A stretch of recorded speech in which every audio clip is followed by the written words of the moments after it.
People fear Sigma males not because they look scary, but because they make people fear them. As a pragmatic Sigma male, I have just what you need to make people fear you without saying a word. Anybody, male or female, can learn and master these simple tricks to make themselves indispensable and respected. If you feel like you don't get the kind of respect you deserve, or people tend to look down on you and take you for granted, then you should definitely watch this video to the end to learn the 7 practical steps that will make people fear and respect you forever. The difference between what you will learn in this video and what you will learn from other videos on YouTube is that I have actually tested these tricks on people and had incredible results with them. These tricks are not straight-up Sigma stereotypes that I am reading from a book, but they are my shared experiences from my unique position as a Sigma man. With my help and my tricks, you can take your game one step further.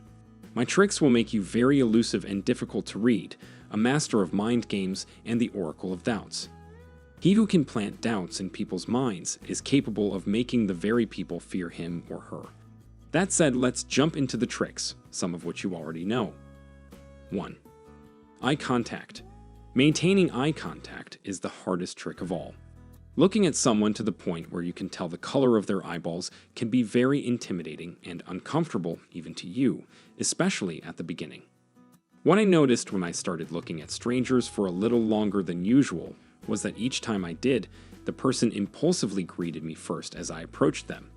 It worked on almost anyone irrespective of age and gender.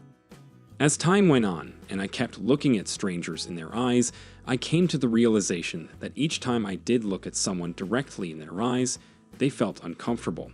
It was as if I had seen something I was not supposed to see, something shameful or disgusting about themselves they were trying so hard to hide. Later I noticed that it wasn't any of what I just said. The look on their faces suggested something else. It was doubt. Looking at them for that long made them doubt themselves, made them uncomfortable, and made them doubt my intentions as well. They did not know why someone they had never seen will look at them like that, wondering what I had seen on them.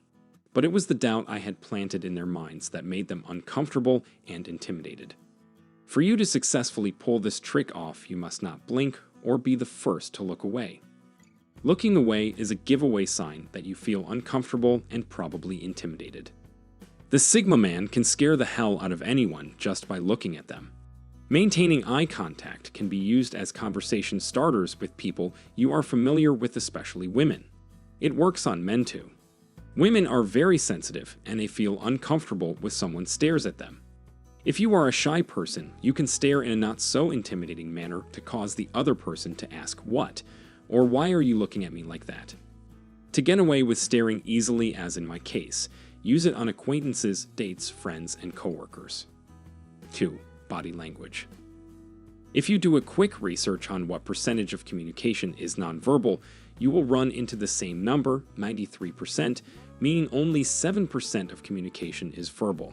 Because body language is the nonverbal part of communication, I use it to reveal my true feelings and to give my messages a powerful impact. So instead of saying yes, I simply nod yes. Instead of saying okay, I give the person a thumbs up. To say thank you, I look at the person in the eyes, then close my hands together as a show of appreciation. To say goodbye, I give them a military salute. By economizing my words and using more of eye movements, people are intimidated to come closer to me or disturb my peace when they don't have something tangible to say. In case they do want to disturb my peace, they are always welcome by a scorn and disgusting look on my face, which gets them apologizing without me saying a word. Sometimes I say no by gradually walking away from the person when they say something I don't like or something stupid. I noticed that silence in communication has a similar effect to darkness. The fear of uncertainty that it creates in people's minds allow them to wonder what is always going on in your mind. It allows them to form opinions about you that gives you more credit than you deserve. The fear of not knowing what you can do or say next makes them fear you. You can use this trick on the bus or train to garner more respect for yourself by taking a second or two to verbally respond to a question posed to you by a stranger. The 2 seconds delay signals hesitation in your voice, but your politeness says otherwise. This mixed messaging creates doubt in their mind, making them to think and choose their words carefully and convey them in a respectful manner. Distancing does not only mean keeping your secrets and family history away from people, it also entails keeping physical distance as well. In gatherings, I prefer to stand alone on my own in a corner. Standing a few feet away from people is a clear message that I want to be left alone unbothered. To make people buy the fear you are selling, add hand gestures, posture, and eye contact. 4. Don't smile. I am intimidating and fearful because I almost never wear a smile on my face, except I am intentional about it or just trying to look nice and friendly. Smiles break boundaries and mend fences. If you want to keep your boundaries intact, don't smile with people that often. Smile only when a smile is warranted and save the rest of you smiles. I discovered that you can reinforce any kind of behavior in people with a smile. For example, if I wanted someone across the room to notice me, I smile at them when we make the first eye contact and smile again upon the second and the third. But if I don't want them to continue looking at me when the person smiles back at me, I look at the person with a straight face, which will make them uncomfortable and fill their minds with doubts. To make people fear you, you must go out of your way to make them uncomfortable. Don't be afraid to be a little unconventional or go a bit overboard like in the case with eye contact. People who smile a lot are often considered free spirits and welcoming. 5. Don't take sides. I don't like to pick sides in a discussion. What I do instead is to be blunt, call a spade, and say the things most people are afraid to say. I analyze facts and draw conclusions, and I don't play favors. What I realized was that most people don't know how to handle or deal with the truth or rejection in public, and people are too concerned with their self-image instead of speaking the truth. To be feared is to be respected and to be relied on.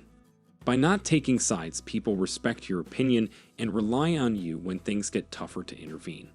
I like when people look up to me and when I am the final resort. In those instances, I have an infinite amount of power. With the flip of a finger or with just a single word, I can do and undo as I please. Being feared comes with its own expectations, since everything is more or less a transaction. What I have noticed is that for people to continue to respect and pay allegiance to you, you must in return make them feel safe and protected. In other words, the respect people have for you is a direct measure of how much they'd fear you.